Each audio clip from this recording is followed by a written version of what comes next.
Winter season की common problem dry skin, cough and cold जैसी problems, इनको ठीक करने के लिए आज मैं बताऊंगा आपको कुछ योग मुद्रास। अगर आप ये डेली प्रैक्टिस करेंगे तो आपकी जो ये विंटर्स के एलिमेंट्स हैं ये ठीक हो जाएंगी। सबसे पहले जो ड्राई स्किन के लिए वो है वरुण मुद्रा।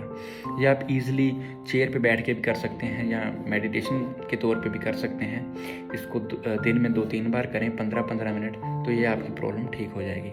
और साथ में अगर आपको शिवरिंग की प्रॉब्लम है तो आप लिंग मुद्रा कीजिए।